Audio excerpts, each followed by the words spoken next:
So last week I was talking about a rather hot topic, which was death. And I realised that that's probably one of the most controversial things that I talk about at all, and certainly it's one of the most sort of powerful uh, subject subject subjects to sort of talk about, and rightly so. One of the questions that came up from last week was, um, what happens if I want to live, rather than die? And I think that's a very fair question. I think it's a really good question, because acceptance of death is one thing, but yeah, wanting to live your life to the fullest is entirely another thing, isn't it? And so, of course, the two seem to be at odds with each other until we start to look a little bit deeper into the question about what is it all about, and certainly a thing that came up last week was attachment as well, which was the whole sort of idea of being incredibly attached to this life. And then, if you are incredibly attached to this life, then of course, letting go of that suddenly becomes quite a difficult story. And then, yeah, the whole process highlights itself from there on out. It's suddenly I am attached, and then the question is I suppose, who's attached, what's attached to what, where, and so forth. And then the question I comes into play, and so that's where when I sent out my email last week, I was saying I think perhaps we could look at ego this week, because this whole sort of story about I is such an important one. Who dies, who lives? And around ego, so much of judgment comes around. And so that was another story, of course, was about judgment and um, uh, putting a judgment on death, that's saying kind of, death is a bad thing or death is a good thing, from whatever your standpoint might be, is yet again, looking for ups and downs, tops and bottoms. And it was really interesting that I can't remember who it was. I think it might have been Bruce Lee, that I was sort of, reading something about. And I got the kind of feeling that he lived his entire life by trying to sort of catch the crest of the wave, but also experiencing the absolute trough of the wave as well. And this kind of odd idea that someone might live at these extraordinary extremes where it was either the crest of the wave or the trough, but there never seemed to be anything in the middle, which I'm not sure I should attribute that to Bruce Lee anymore, because certainly some of his writing has got an awful lot to do with Taoism, and certainly if he was a student of Taoism, he certainly wouldn't. Maybe that's how he lived his life. Perhaps he preached one thing and spoke and lived another. So hard to tell. And I won't go rabbiting on about him too much. But yeah, so the question was, it seemed odd to me that this person who was talking about kind of life and so forth would then spend so much of it in highs and lows. Okay, so what I'm trying to draw out of this is this middle way, really, and the a non-attachment really does kind of seem to ally itself to that very, very powerfully. And so by putting a judgment on it that death is a bad thing, we've already set up ourselves for some sort of failure. And I think I'm sorry, we're going to reference Bruce Lee a little bit during this, because I have been reading a bit about him recently, and how his whole sort of life seems to have pointed to the fact that for the first half of his life he was all about making sure that he was the finest martial artist and that he was always going to be a winner. And then the second part of his life, realizing that actually winning was the most dangerous thing that he was doing, because he was kind of he realized the fact that he was then setting himself up and creating a problem for himself by by starting out his journey as with the expectation of winning. He was actually setting himself up to fail. And so in the more sort of Taoist phase of his life, if you don't know much about him, he invented or he carried one style of martial arts through that came through from one of his masters in Hong Kong. A guy called Ip Man, and the Ip Man films are really very nice. They're great to watch. super sort of Chinese, kung fu on wires, all that sort of stuff. Great, great fun, and also an awful lot of skill, but also some sort of nice, interesting messages in those films as well. And fascinating to see Ip Man's life in China. IPMAN. Okay, so the initial style that Bruce Lee trained in was Ip Man's styles of kung fu, and then eventually he built his own style, which was more from a Taoist perspective of life, which was on the understanding that if you were entering into a fight and you were expecting to win it, that you were actually creating a false set of realities for yourself and bigger drops, if you like, bigger lows available when you actually inevitably would lose a fight. And so this was his whole idea, was to look at his own equanimity, his own balance in life, and realize that if in every single one of his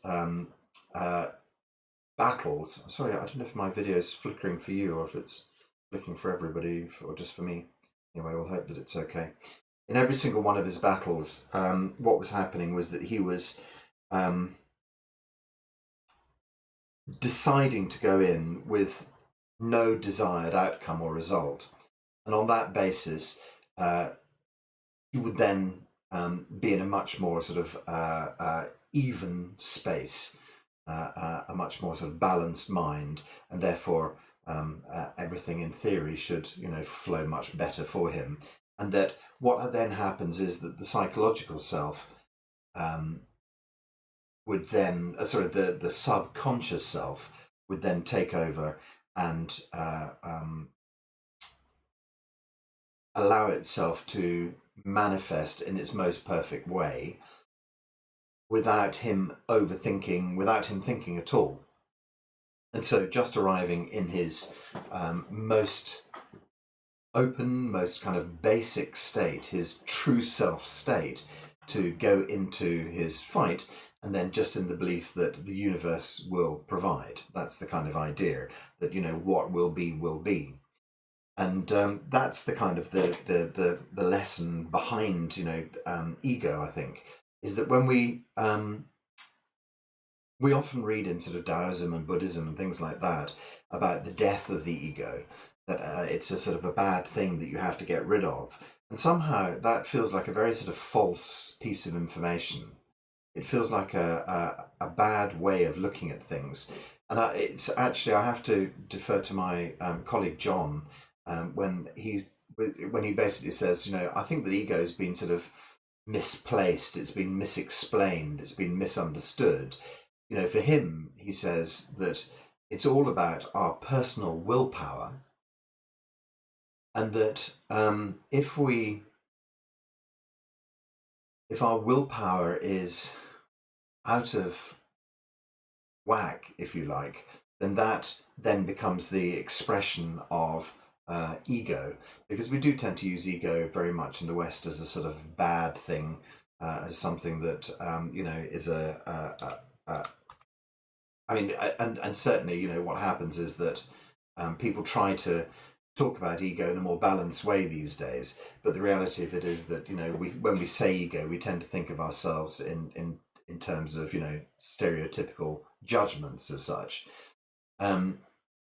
So I think it was Carl Jung who says everything that irritates us about others can lead to an understanding of ourselves.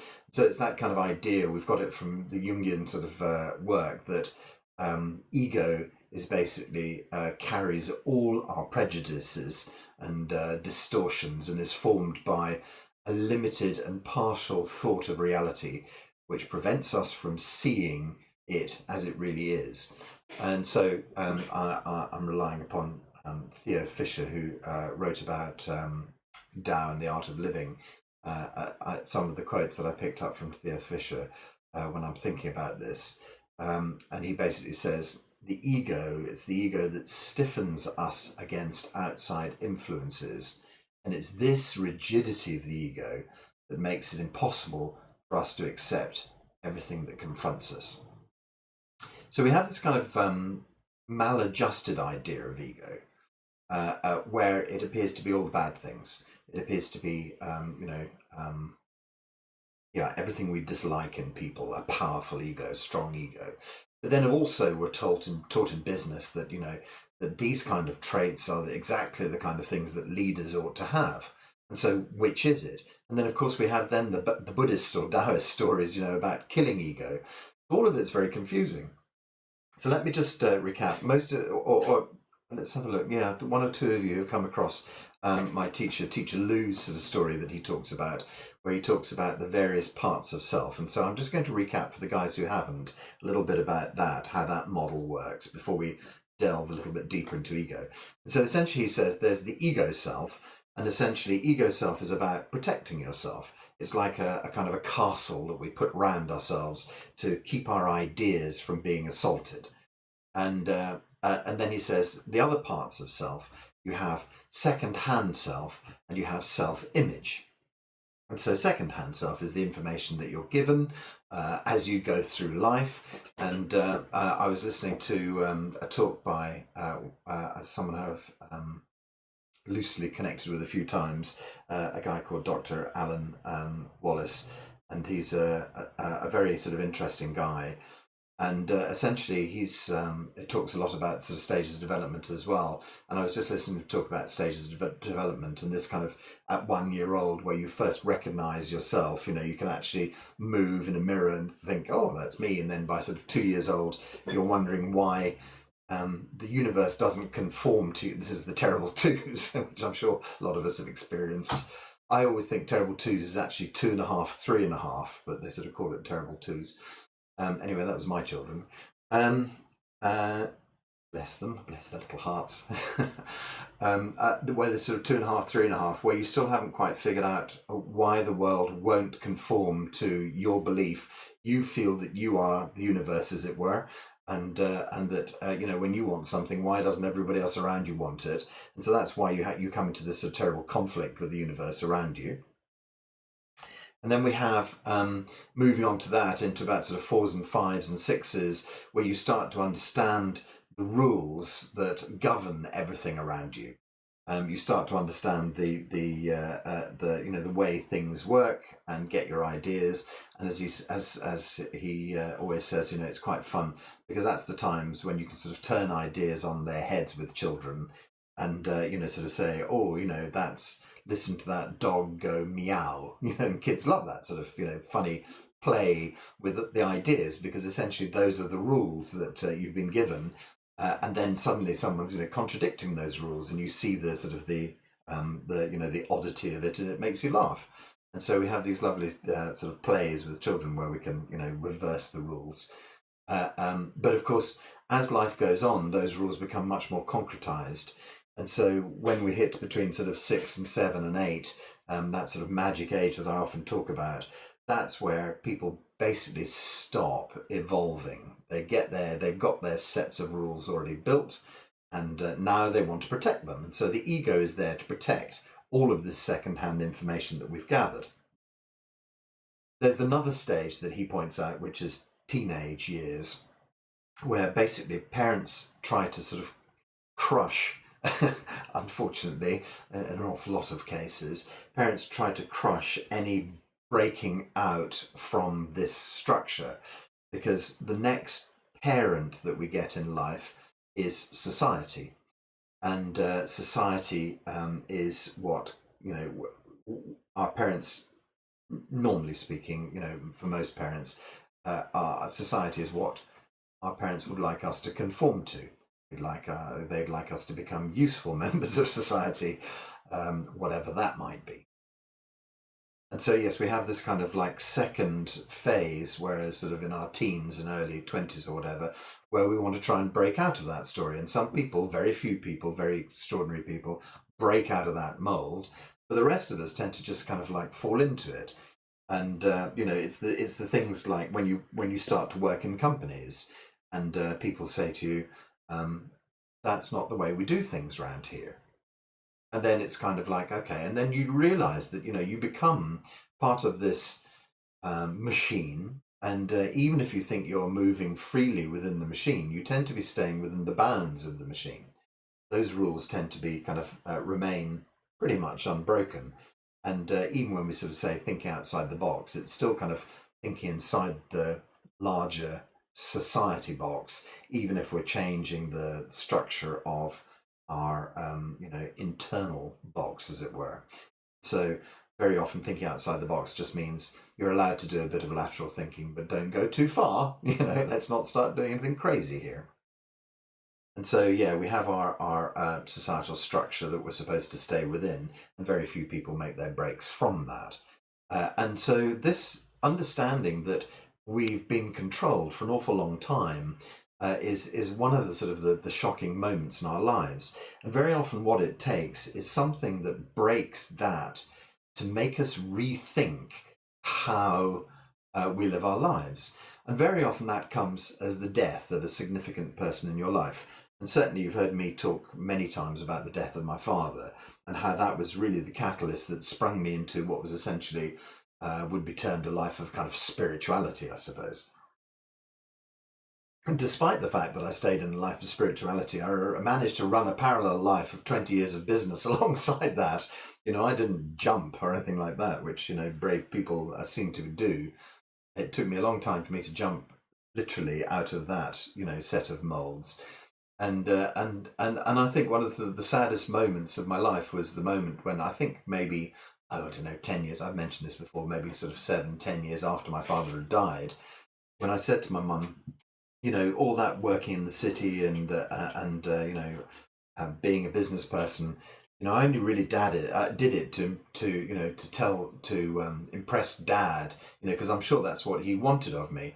And my mum just sort of said to me, he hated you working in the city. He thought it was the worst choice you ever made, and it was kind of, well, what a moment, sort of what a shocking sort of realization that I'd been doing that for him in to some degree, and that it had been a complete misjudgment of my my thinking of what he might have liked, might have wanted. And so that's never do anything for anybody else is one of the key things. Always make sure you're doing it for yourself. That's that was one of the first shocks, but it was also for me finding that being stuck in the machine at that level was a seriously unhealthy and unhappy place for me to be. And so I, was very, very glad to find little ways to break out. And very often you have to trial things, just as we do when we're a young person. We trial ourselves as a musician playing in a band. We trial ourselves as an artist. We trial ourselves as a singer. We trial ourselves as a bon vivant, whatever you trial yourself as. We trial ourselves as a drug taker, all of these things. And hopefully you find the trials that don't work for you quite quickly and not get stuck into them. And of course, that is one of the problems, is that what happens is we find ourselves locked into the machine, and then perhaps we've trialed a few things and they haven't particularly stuck as such, and oh gosh, I always come back to this poor chap who I was one of my students, one of my clients, and halfway through he worked in a big bank in the city, and halfway through the treatment on him, I suddenly had this moment where I said to him, "Why did you give up playing the church organ?" Or no, playing music, and I wasn't as good to be that accurate. But this thought came up to me, and I thought, this man used to play music, and why doesn't he do it now? And I have no idea. One of those beautiful divine moments where it just popped in, and he burst into tears on the spot. A completely gathered together business guy dissolving almost instantaneously. And then the whole story came out about, oh, I used to play the church organ. I even moved to near Canterbury Cathedral so I could practice, blah, blah, blah. But the city life knocked that out of me. And it was just such a sad story, it's still, I feel it viscerally when I think about it. To on that sort of level, not having followed his true self kind of thing. And so we evolve coping strategies to deal with that whole story. What are the coping strategies? The coping strategies are go out on a Friday night and drink an awful lot, and then do the same on Saturday, and do a bit of it on Sunday, and then talk about it Monday, Tuesday, Wednesday, and then go out on Wednesday night and then talk about it Thursday and Friday if we go again. Because essentially what we're trying to do is to anaesthetize ourselves from the idea of who we truly are. what the big question is, the big question that's sitting there behind life.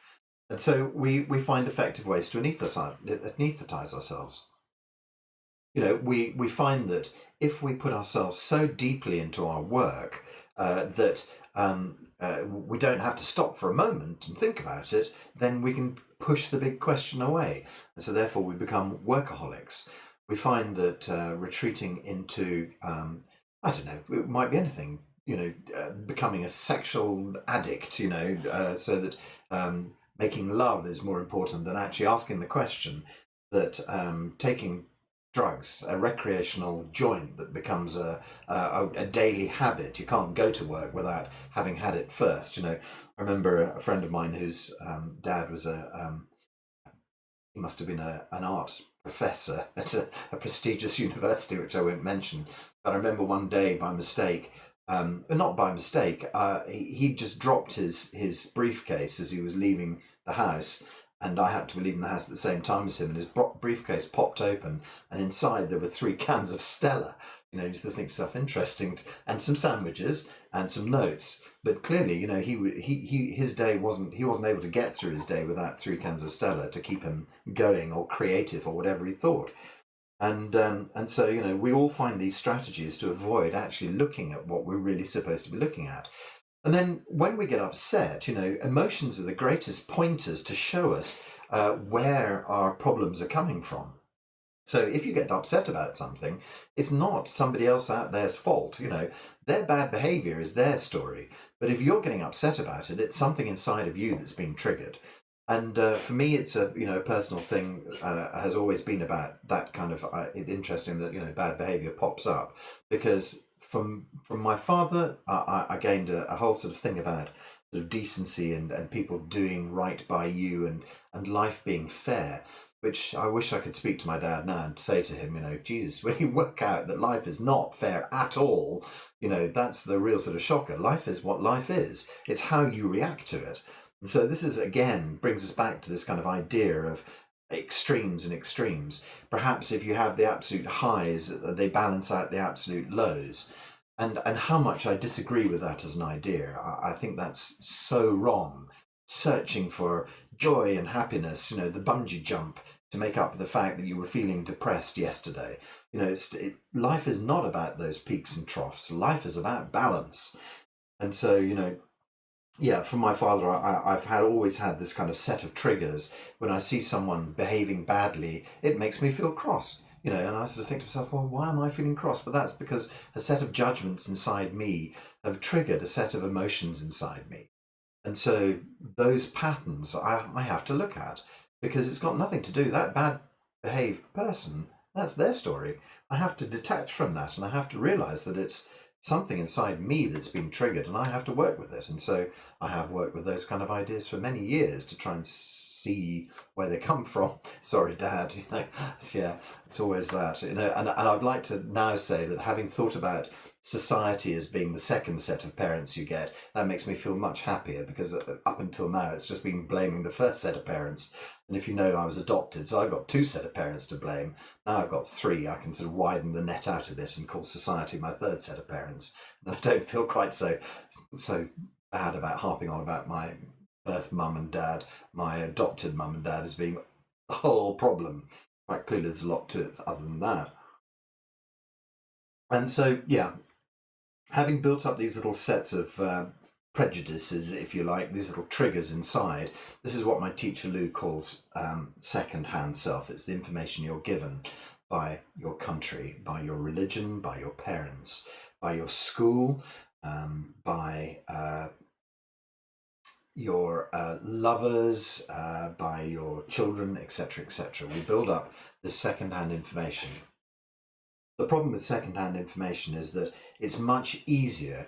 And so I became friends with Dr. Edward de Bono for a little while, and he was a fascinating guy. And his whole story is that, looking at how the function of the brain worked, and he would sort of say, the brain is an astonishingly lazy sort of piece of equipment. It'll go from A to B every single time given the chance. It'll never veer via C or D. It just goes from A to B again and again and again. We build up these sets of shortcuts, and the sets of shortcuts, just lead us to the same conclusions over and over and over. So that's why one of his most simple processes was just to say, find point C, and then start at point C and work out how you get to point B.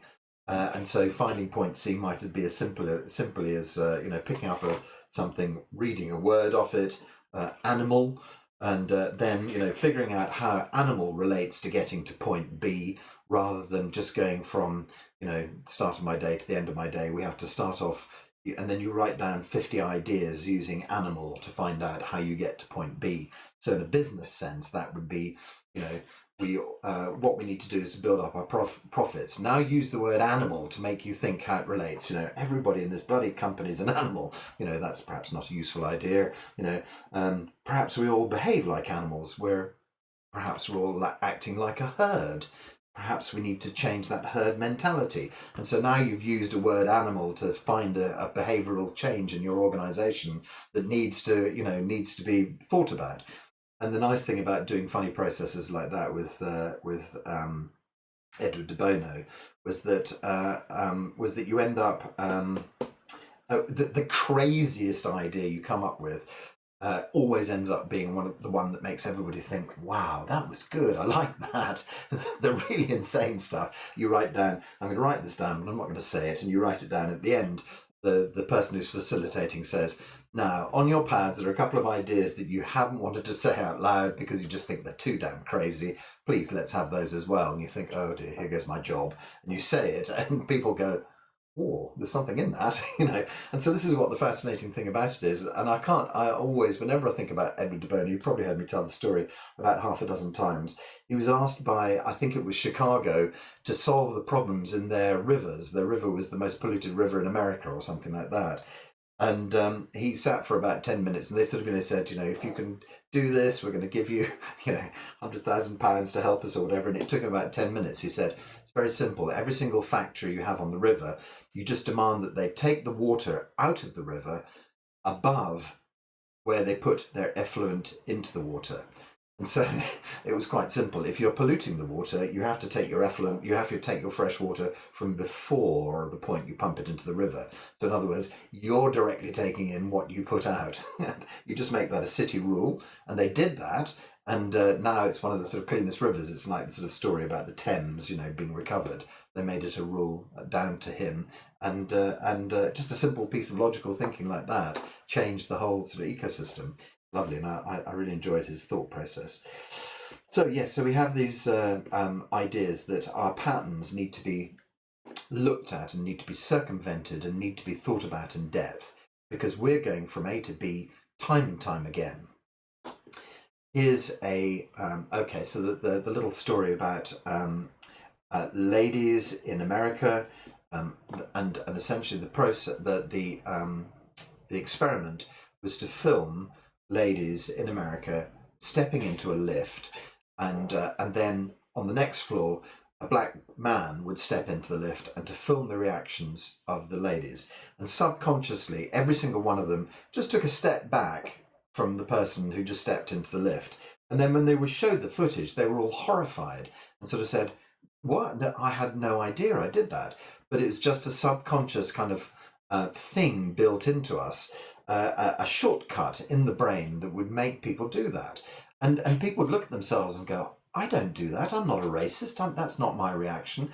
But at some deep level, they were doing that, and of course tested against a white guy stepping into the lift and then not stepping away. And so it's deep subconscious patterns that we're all subject to.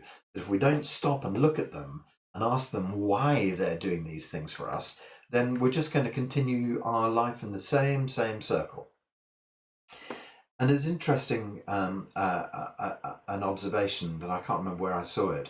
It was basically that if you look at a circle from the top down, it appears to be a circle. But if you look at it from sideways on, it can also describe a spiral going up or going down, And so in taking another look at it from a different dimension, are you still circling around the same circle, or are you able to turn that circle into a spiral, kind of going upwards, or hopefully not going downwards? And again, there's a judgment for that down is bad and up is good, but that is kind of how our minds work.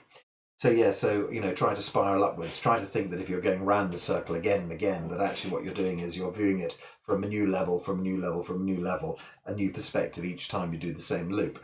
Because at least, if you've identified the loop, you've now moved out of the loop and looked at it from a different perspective. So that's already an improvement on the loop that you just took, as it were.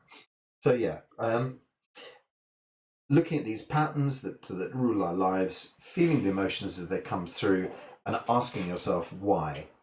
Why did that upset me? So there's one of the key things that we often come back to in this, sort of odd Wednesday morning ramble, is to audit oneself. And then the other part of that aspect was to look at the behaviours that we use to avoid having to look at self. So there's the two sides of the coin. Which is, are you self-medicating? What are you addicted to? And I think an interesting point to draw out here is addicted to Qigong is still addicted. Absolute belief that Qigong is the only way is indeed, just as much of an addiction. And so it's always important just to see that the things in your life can be tools. It's how you choose to use them is the really important thing.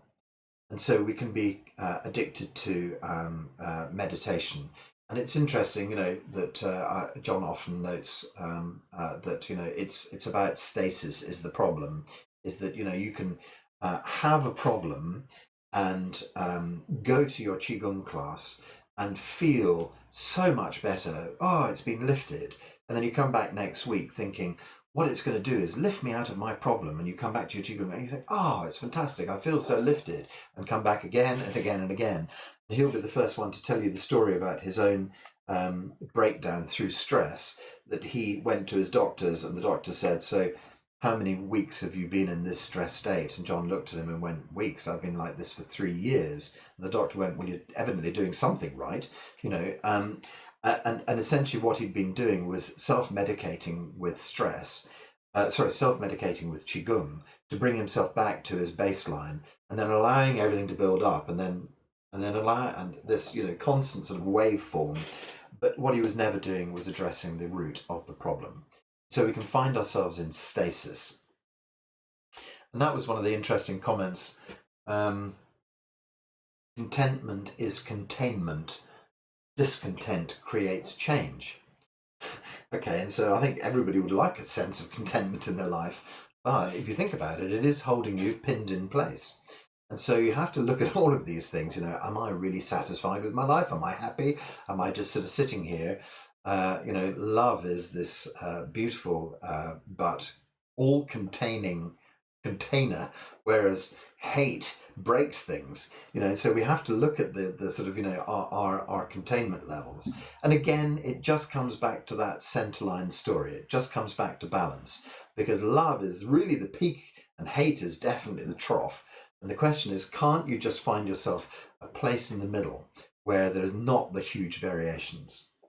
So that was the kind of idea of a second-hand self. And then the self-image is the other part of this as well. And don't forget the other part, ego, and then we'll talk about true self and kind of animal self and just touch on those. But second-hand information, very much, what you've been given. But then there's self-image, and self-image is kind of what you've told yourself. It's the things you've told yourself about yourself over the years. It turns out that I'm, really crap at catching a ball. It turns out that I'm really bad at painting. It turns out that I'm a really bad singer. It turns out that, I can only be happy when I'm drunk. Any number of possibilities that you might be telling yourself. And those are the patterns that you've kindly given yourself, as if it wasn't bad enough being given a whole shed load of nonsense by other people. You then decide to make your own patterns just to make life more complex. And so they're the kind of resultants of the bitter blows, the arrows, outrageous misfortune, etc. That we've been given, and then all it takes is for those circumstances to happen once or twice for us to have absolutely embraced that as being our thing. Yeah, that's it. That's definitely who I am.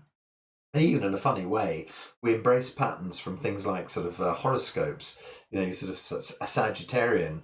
For me, I had early on discovered that a Sagittarian was someone who had a wanderlust. And so when it came up that I had a chance to go to South Africa, I thought, well, that's definitely what Sagittarians do. And so off I went. It was, kind of almost pre-programmed. I'd kind of told myself that I would be a wanderer all my life. And that hasn't played out at all. I've had a couple of, I like a holiday like everybody else, but so it's interesting, the things that we tell ourselves about ourselves. That's another bracket of information that may or may not be useful. Okay, so the third part that I referenced there was ego, and ego, as I say, can be built up as this extraordinary sort of thing. But I think if you dive deeper into it and you look at the levers that make ego move, and taken from John's perspective, ego just being your willpower out of balance, I think that's quite nice. And taken from Lou's perspective, that your ego is just protecting the kind of inner fortress of the things that you've built. And taken from the perspective of true self. So true self in the Zheneng Qigong terms is, I'm just looking for a lovely little comment that I noted. Just let me see if I can dig it out. If it's meant to be, it'll pop to the fore. My note-taking system has decided to give up. Interesting. Out of nowhere, it suggested a passage about gnosis when I'm looking for true self.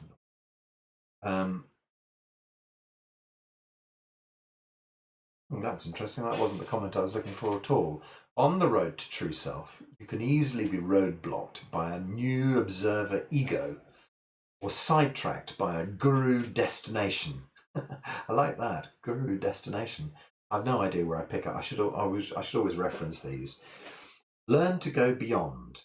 Only you can discover true self. Go beyond. Let's see if I can go back to this note I was looking. Actually.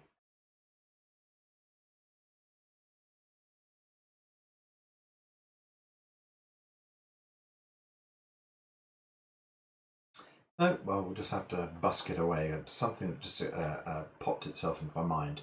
Okay, yeah, so we were looking at this idea that true self is this pure, perfect you that arrives here when you're born, and that essentially learning, knowledge, paper over true self. That eventually true self becomes so obscure, so obscured, that you're no longer able to live from true self, because what you're doing is living from second-hand self and from second-hand information, and otherwise applied by ego, forcing itself, or forcing these opinions, mostly on other people, to be fair, but also forcing these opinions upon you as well, and also protecting you from the real truth of yourself. And so we have to look at not killing ego, but breaking down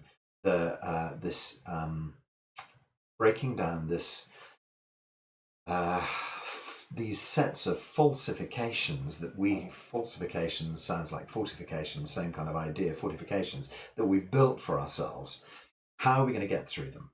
Okay, so whenever I get to this stage talking about this, I always get to the Maharishi Yogananda, whatever his name was, idea that it's best to break down the true self by asking, break down to the true self, or break down the ego by asking, who am I? And that's a great set of a great thing. So I often say to you guys, do this exercise, really do it. Take a weekend away on your own in a hut on a mountainside and write repeatedly, who am I? And answer that question, answer it and answer it and answer it until you realize that all of the things that you have built for yourself are complete nonsense, that they are in fact, total fallacy, and that beyond true self beyond ego lies this beautiful soul connection to the universe and all there is. And when you've written yourself away, when you've deleted every kind of thing you've ever believed about yourself and about the universe and about the people around you, then you can find out what your true self really is. And so possibly easier to do is to try and experience true self, is to try and kind of find one's true self through meditation. That's perhaps a slightly less aggressive way than the death of 1,000 cuts, where you slice away everything you ever thought was true and end up just being this kind of tender, beautiful true self in the middle, with nothing left, as it were. Okay, so I think I'm just wondering about what's best today, what suggests itself. I think the Ming-Jue meditation suddenly seems to have put itself to the forefront. So some of you guys will have done Ming-Jue before with me, some of you not. But it's a lovely little meditation. And I think what we'll do today is spend a bit of time doing Ming-Jue. So what I tend to do is I tend to preface the Ming-Jue meditation with some notes that I made from Teacher Wei when we talked about Ming-Jue. And so Teacher Wei said that he was using Ming-Jue to promote the consciousness field much more. Okay, so that's the first question, is what is the consciousness field? So in terms of Zheneng Qigong, we think about consciousness field as being the field of true self ultimately. And so when we talk about Yuan Ti, it's a Chinese term, Yuan Ti. Yuan Ti is kind of the container of your true self inside of you, let's say. So it's almost like the earthly part of your spiritual self, let's say. I think that's probably doesn't do it great justice, but it's a kind of an easy shorthand to get. And so your earthly part of your spiritual self connects you out into the universe, whatever that may be, however that translates for you. God, all that there is, the all-seeing eye, whatever, that is the connection. And so Teacher Wei, he says that he's promoting the idea of the consciousness field much more in order to promote the state of our world. He says that basically if we transform our own consciousness and our consciousness fields, it then becomes that ripple effect out. So all this kind of practice can then help resolve human physical, mental and emotional problems. Also our societal problems, our emotional problems, all sorts of conflict, all sorts of religious infighting of all sorts, wars can all be kind of helped by this, or can be solved by this kind of connecting to the universal self, if you like. The term itself, Ming-Jue, comes from traditional Chinese culture. The Dr. Pang used it to explain the practice of awakening consciousness. And during his 2-year course that he used to teach at the Medicine's Hospital, he kept on coming back to it as being one of the most important things to improve our consciousness. Okay, so Ming-Jue is self-aware state. Ming means clear, Jue means awareness or observation. So Ming-Jue together means consciousness knowing itself clearly, understanding its own function, working clearly. It's like the awakening state of consciousness. And so I asked him how did consciousness to relate to this term Yuan Ti. What's the difference between consciousness and information? In the universe, there's all kinds of information, including natural world information from animals, mountains, trees. But there's also consciousness information. Consciousness information includes pure consciousness itself. Yuan Ti, or true self, this is at the information level of the universe, also includes attention, thoughts, images. Everything you create from your consciousness. That everything you create from your consciousness connects into this universal field of consciousness. And practicing Mingjue is the state where consciousness then can become aware of itself. It can know itself in the present moment. And this can help consciousness develop, purify, and stabilize itself. So practicing Mingjue is one way to find your way to your true self. It's a way to achieve this EUMT state. If you practice it well, if you practice it clearly, your consciousness can become very pure. Then at that time, Mingjue is EUMT. The two become one. This is the total enlightenment state. Okay, so you get an idea of where we're heading from. What we're doing here is we're trying to bypass the ego state, bypass our second-hand information, bypass our the information we've given ourselves, and allow ourselves to reach a level of purity. Okay, and so the actual meditation is just a guided meditation that I'll read you through. It allows us just to settle into that deep consciousness state and to experience the infinity of our universe. So what we'll do is we'll just run through that and run through that for sort of half an hour. So if you would like to sort of sit in a comfortable state and close your eyes and relax, I'll talk you through the whole thing and see how we get on. What I tend to do is I put the recording of this up online. So if there's sort of things you want to, it should be up tomorrow, things that you missed and or you want to run through it again or whatever, you can use the recording on YouTube. Okay, great. So sit comfortably and then bring your mind back inside. The instruction we often use is imagining a void point about a meter in front of you, and then drawing this void point in through your third eye, deep into the center of your brain, and just allowing yourself to relax and close your eyes. It's almost as if the outside world has been drawn inside, internalized, and the shutters pulled down. And now you're going to operate inside this internal space for a while. No connection to the outside world, not allowing these external influences to attach, to disturb. So we're focusing our consciousness inside what is called the Shenji Palace. The Shenji Palace is related to the very center of your head.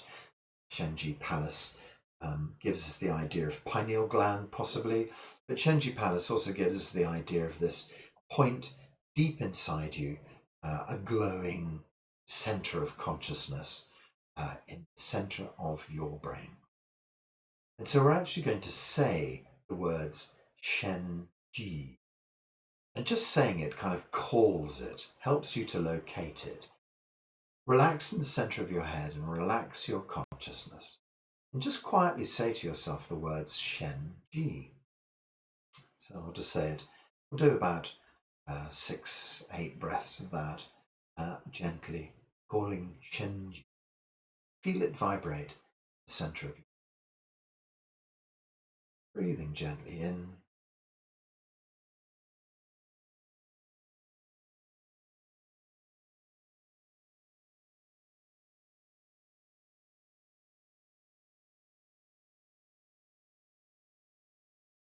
Feel the center of your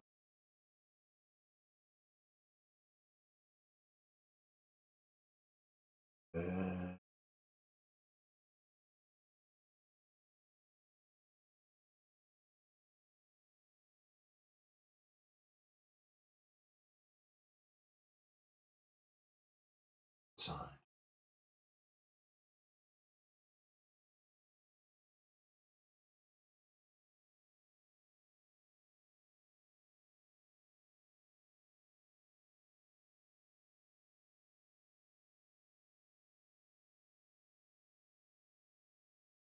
Through the third eye, deep in the center of your brain, vibration. Breathe in.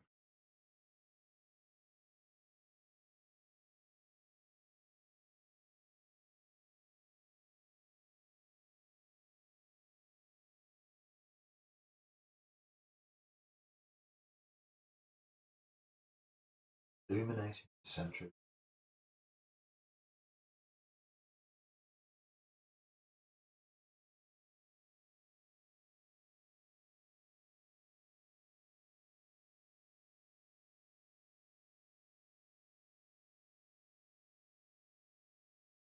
Observe the subtle vibration at the center.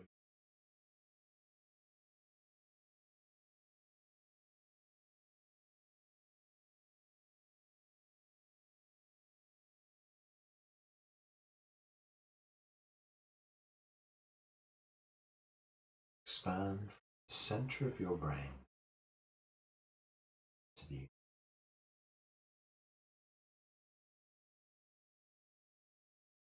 the center of your brain to dissolve out. Feel yourself empty,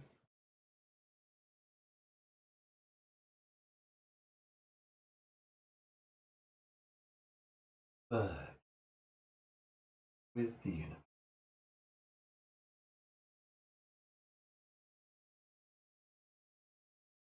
From this beautiful universal state,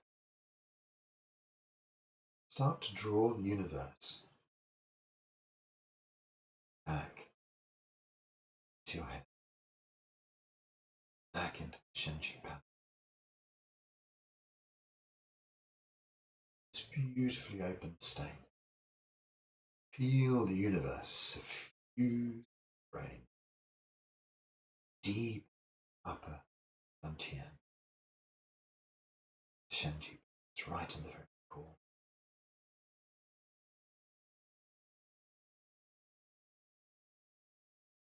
Just observe your head. Just observe the neck, space inside it.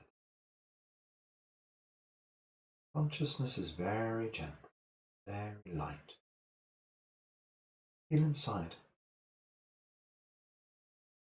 Very relaxed way. Just observe your shoulders, your upper arm, your elbow, forearm, to your finger.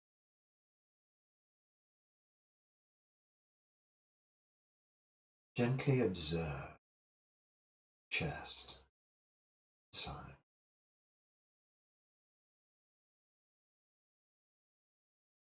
Gently observe behind your breastbone, middle energy field.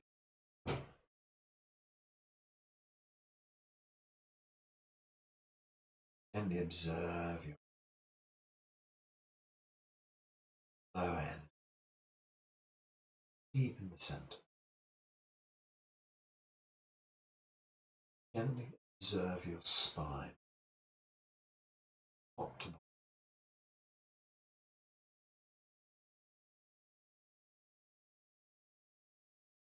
Feel into your hips, pelvis, to your hip joints, thigh. Feel into your knees, calves.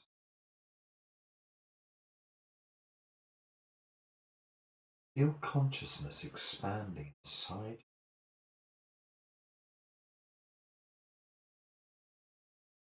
Feel chi expanding inside your body. Open out your whole body. Expand your whole body into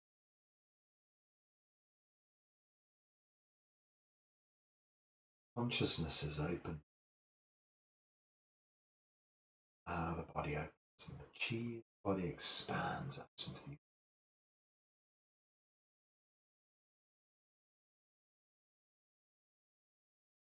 feel pure awareness throughout your whole body.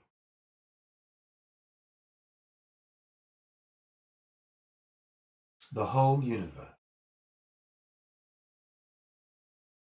merges inside and outside. Feel the potential for you one.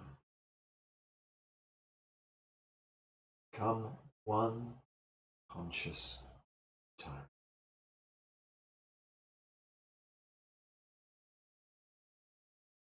Now we use the Chinese word shu. Say shu makes the inner space finer. Helps the inner space in the body move better. Gently breathe in, vibrate.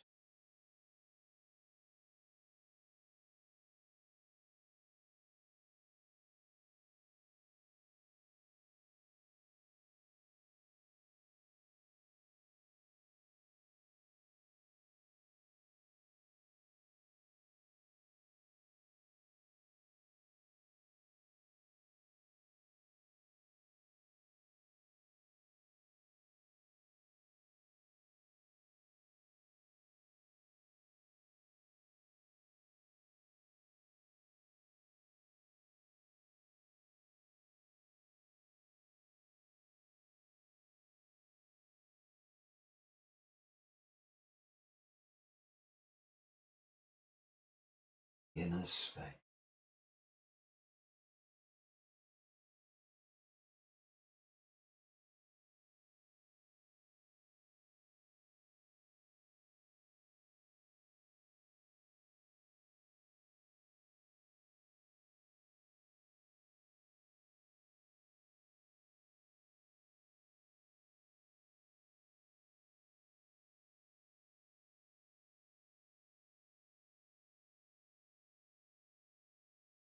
Space chi becoming chi.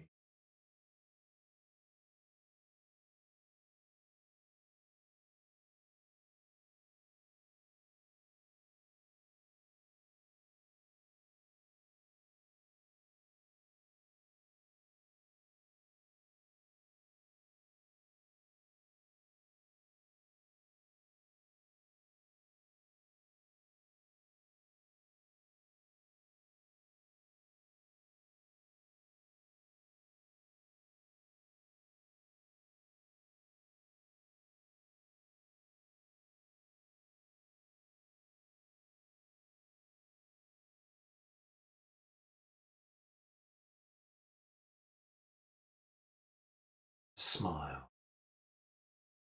The joy of the experience go through infinite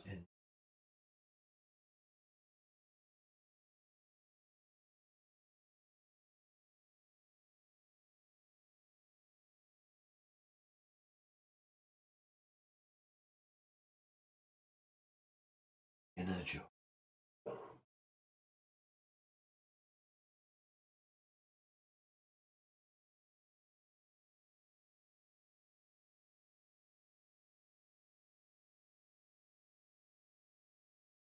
Say shu more silent.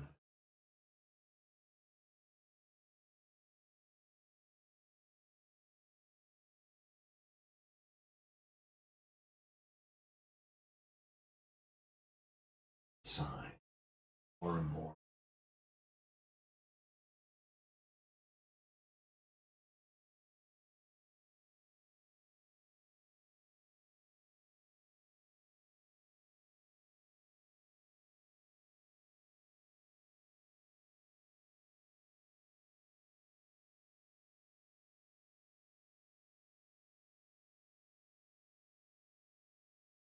Sigh. Universe chi. Infinite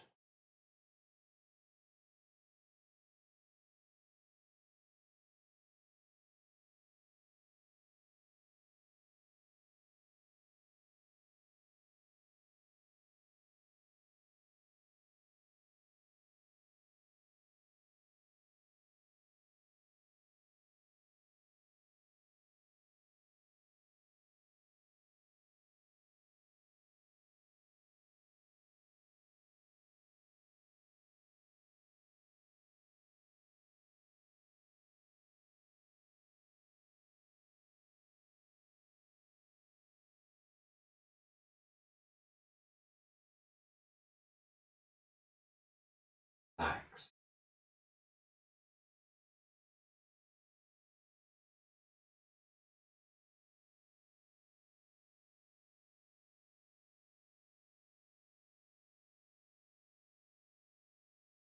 See yourself, total consciousness.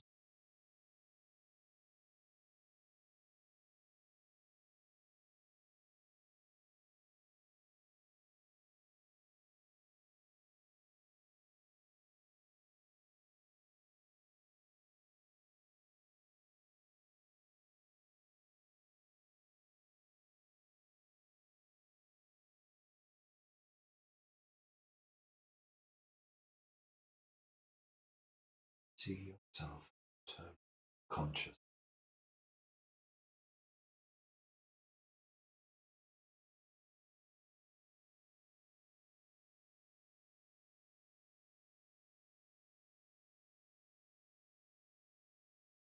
Aware is awake inside.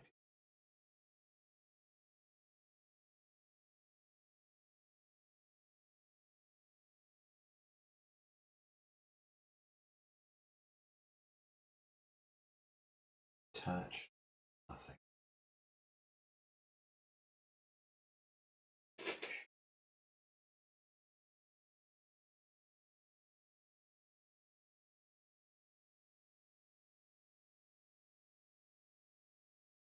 Feel it. Nothing.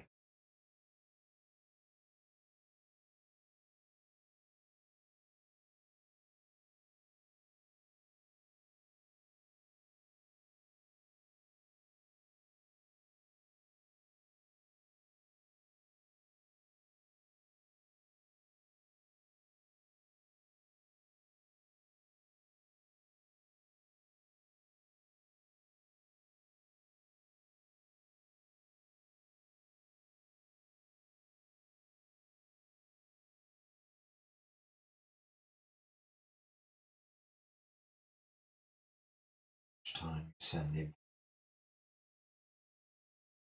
it's clear.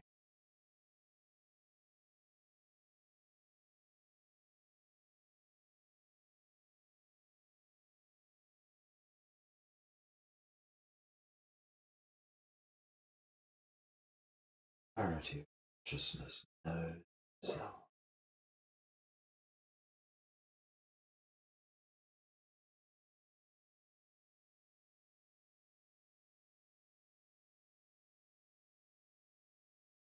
You consciousness.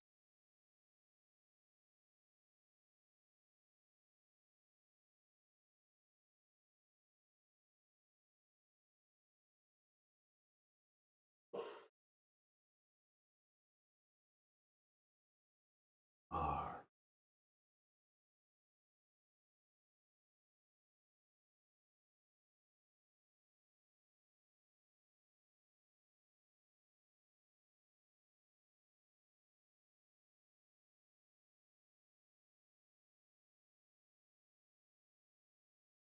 Just relax your mind. Shoe for yourself in this perfect state.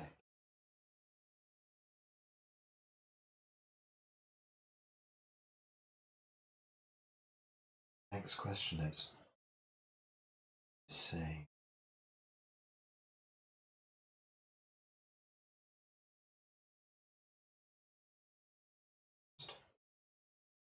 aware of yourself, saying shoe.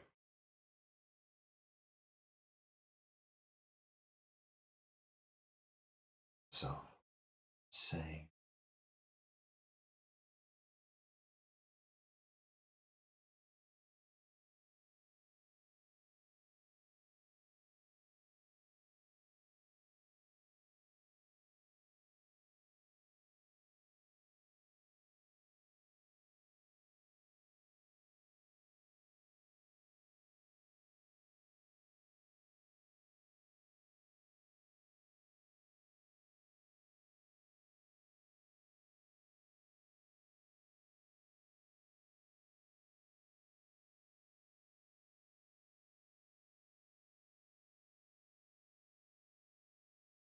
in that moment before you say shoe,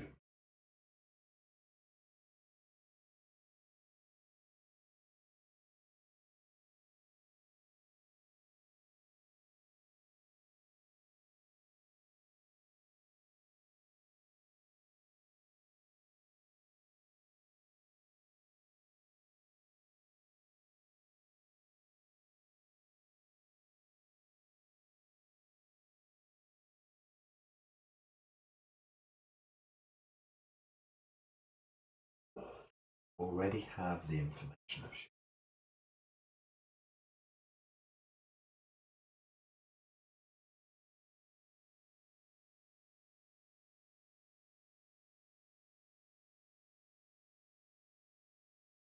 Information from an instruction.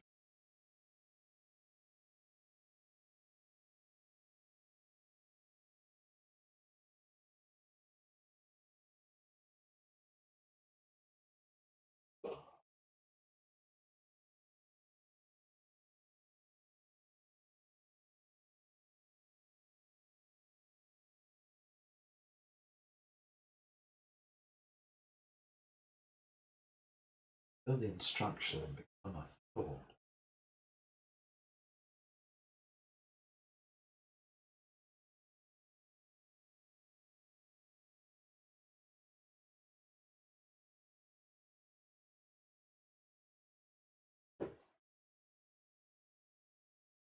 This thought becomes a feeling.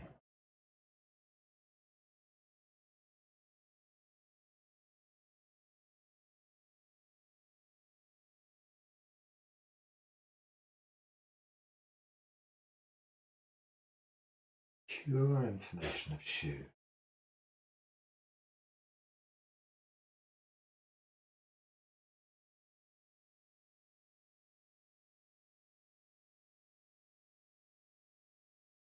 Moment before you say it, it's instruction, an action. Feel the movement.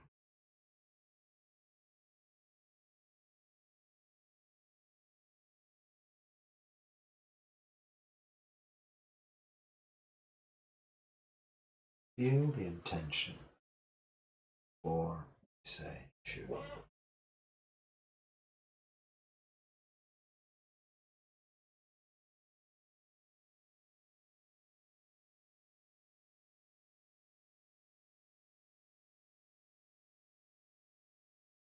Intention before we say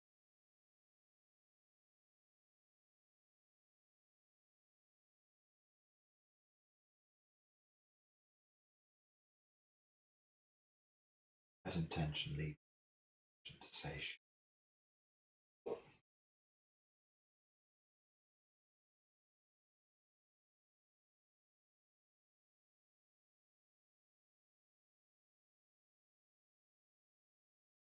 Information of shoe is just like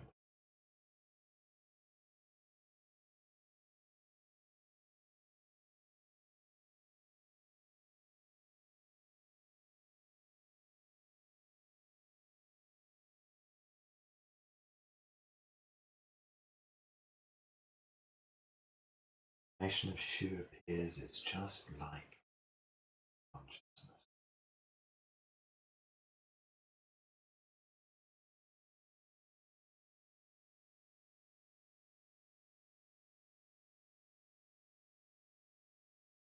Experience the moment before you say.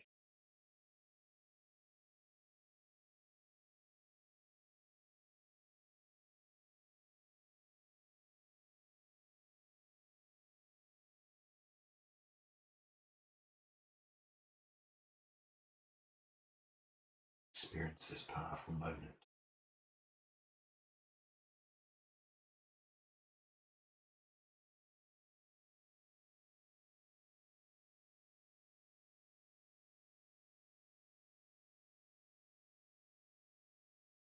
Experience this powerful moment where it loses its power and becomes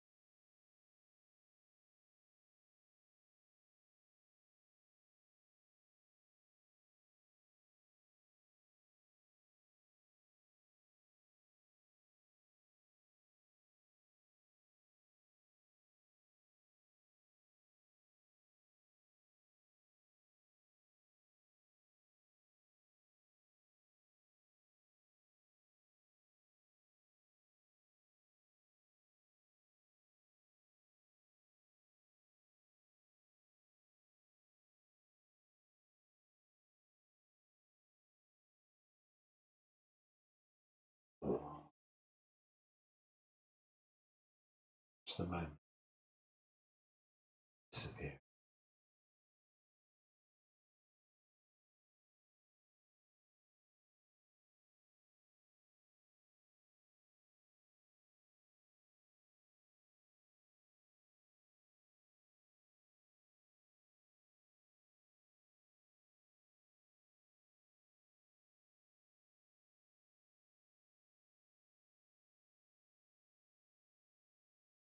This moment, pure consciousness rise and then dissipate.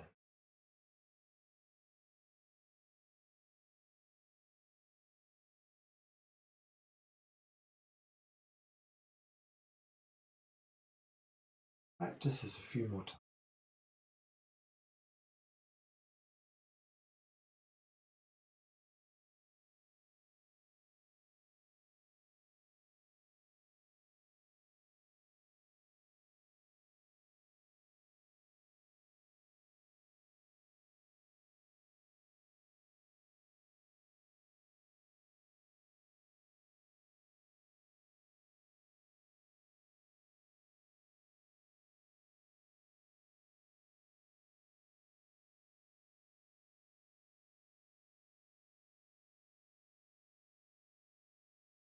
It's not bodily chi, way beyond.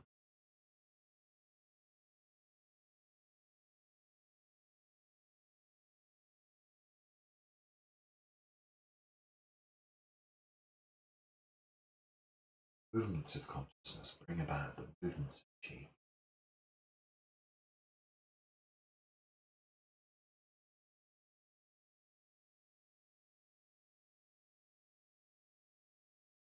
Movements of chi bring.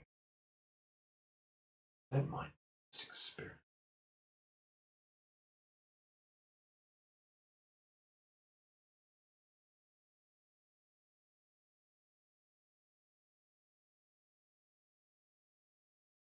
Relax.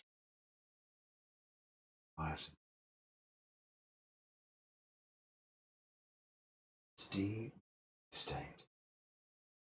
Send information wherever. Don't bring too much focus to the body parts. Just focus on me sending this information. It's pure Ming state. Send it wherever it needs to go.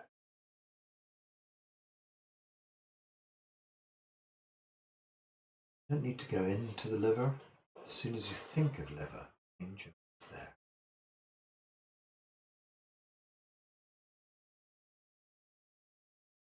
Everything. Just allow the information to be. It's to be. No directing. Just be. Consciousness, healthy entirety state, the organs of the body, souls. Consciousness already knows the healthy state. For the sake of the liver, it's already part of entirety. Information arrives, chi of the organ will just fix everything. Just know the truth of it. Believe it, trust it, feel it become your reality. So wherever you place your conscious mind, body, the universe knows the state.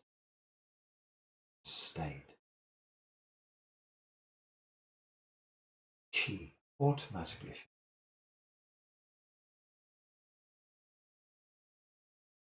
Wherever we place our mind, the same is true.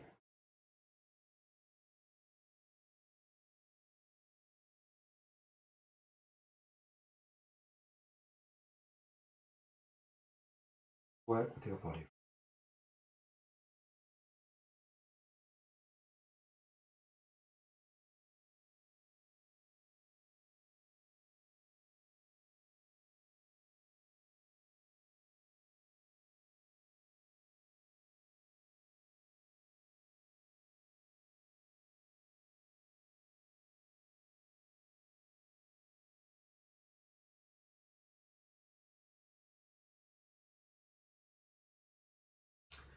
Just a moment. Heal all problems just by choosing a healthy state. Come this new healthy. Choose this healthy state. Come healthy.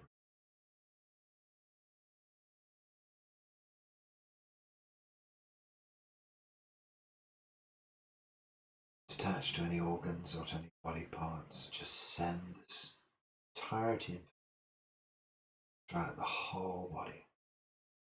Consciousness already knows how you relax. Send your consciousness in.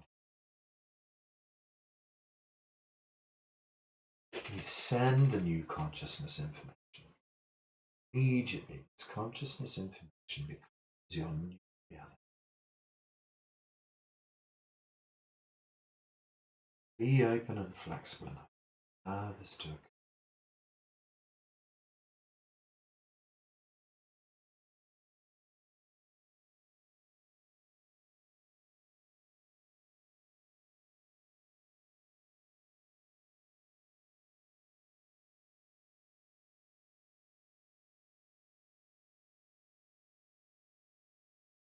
Now, way beyond physical time and space. Total infinity. You can repeatedly experience.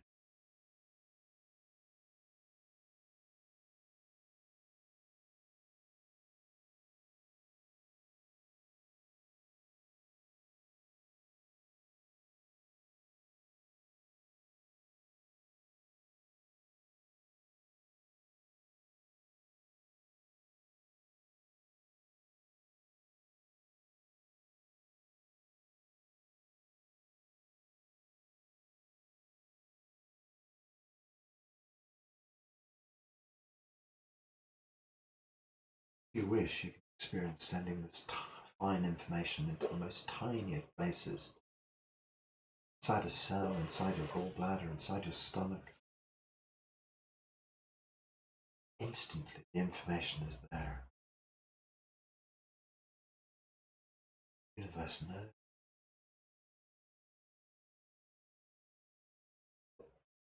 Ask how to do it. Just do it. Experience it. Or you do it to the experience.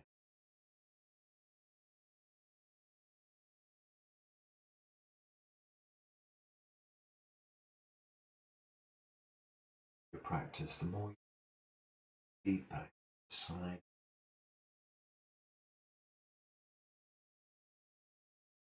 Know this information, value.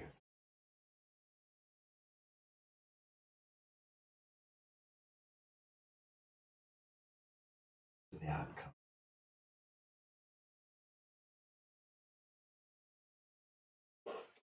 Winning or no losing.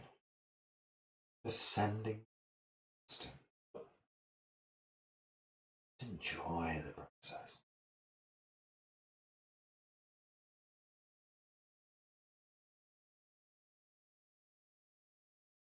Just doing and being.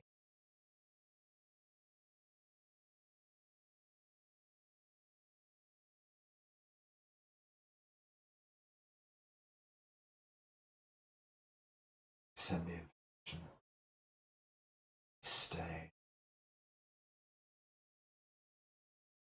Experience information.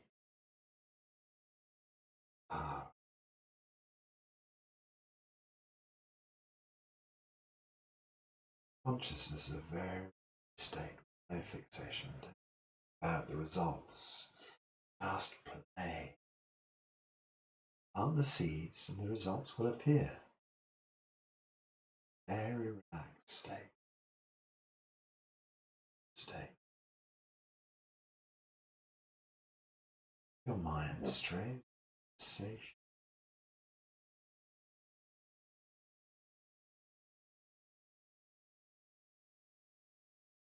Terrified.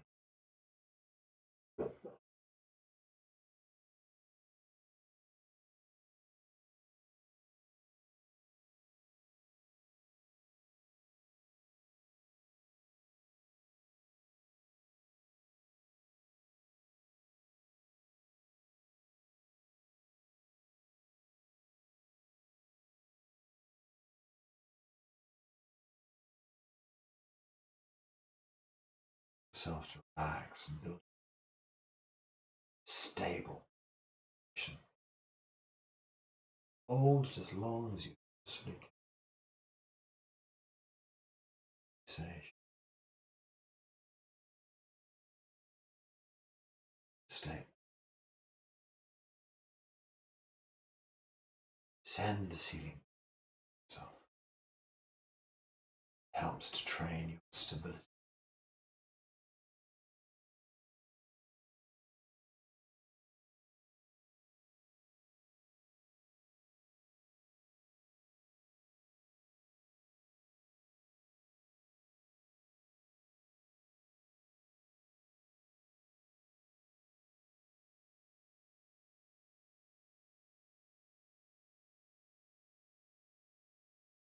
Stay as relaxed.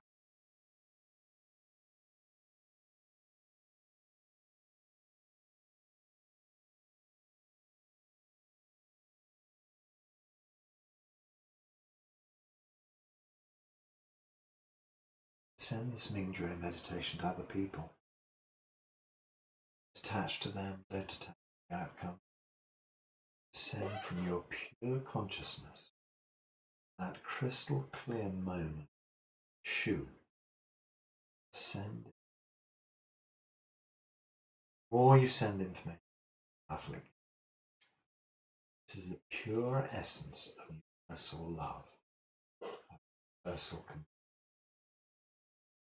So healing is a way to practice one's own consciousness state. Benefit to get results to help others.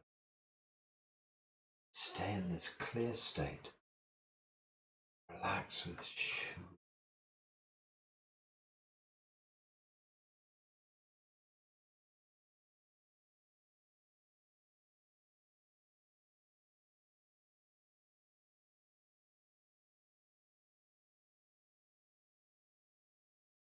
Send this information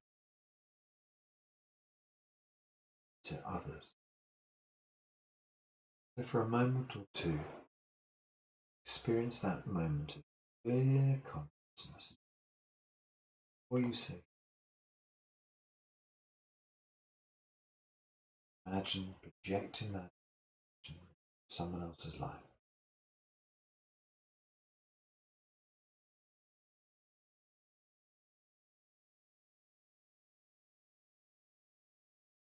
Don't ask how, just believe. Don't worry about the outcome, just believe. Extend your consciousness to that.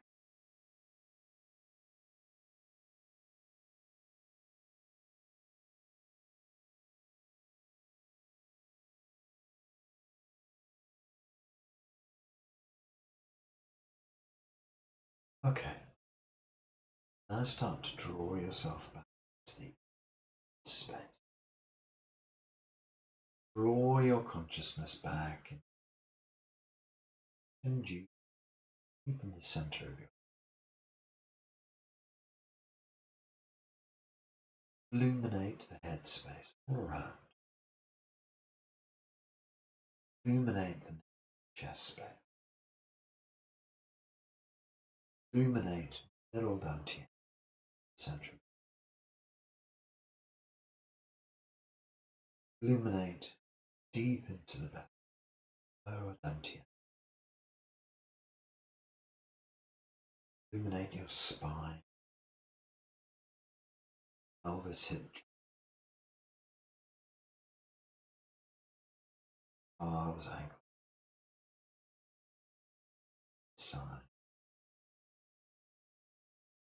Consciousness throughout your whole body.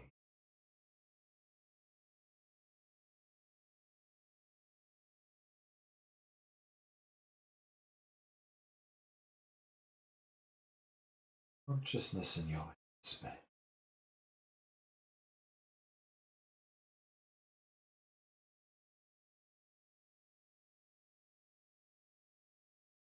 Consciousness in your chest space.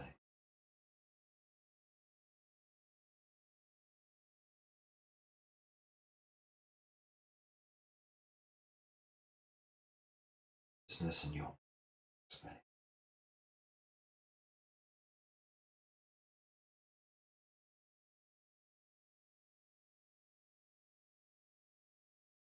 your body in.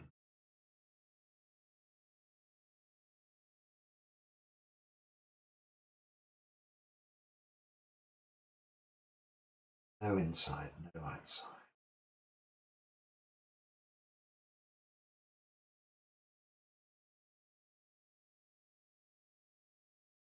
Harmonize.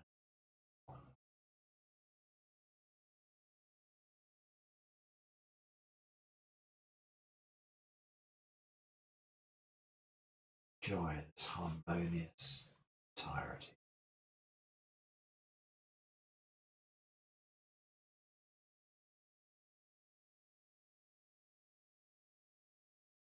Stay in this universal harmonious state.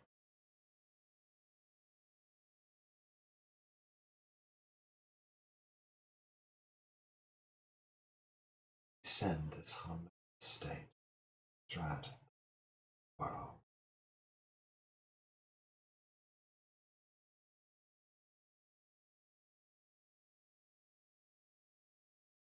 Try to keep this state,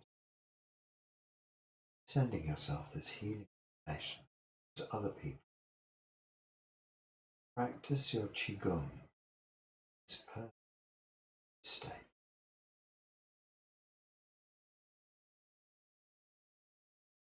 Hold your Qigong consciousness state as you can.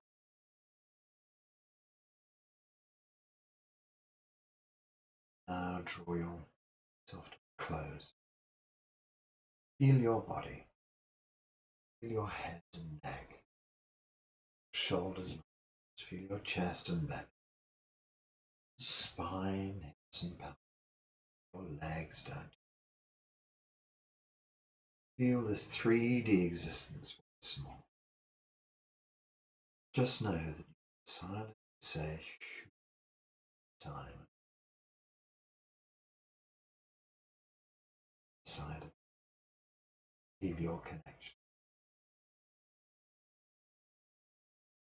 Let's just draw ourselves back into this reality by bringing our hands back over the belly. Touch onto Do Chi, the belly button. Hold the Chi inside lower dantian.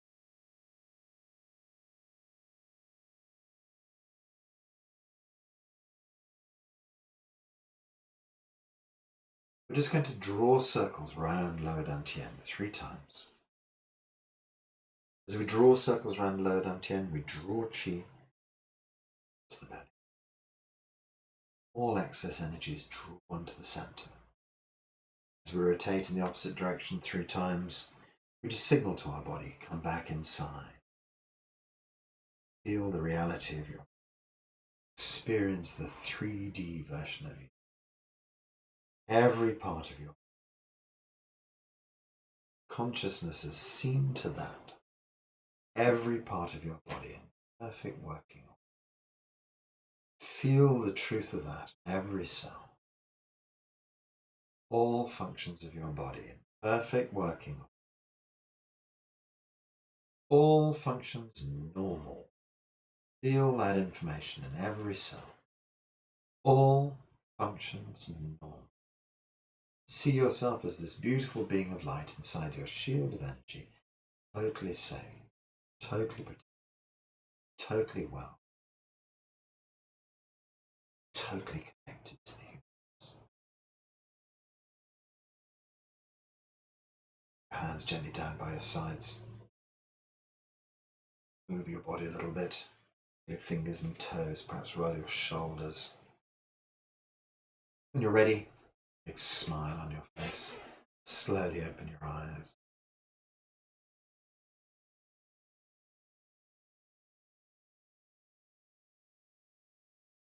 You can try to hold this lovely Mingjue consciousness state all day and bring yourself back to it whenever you can.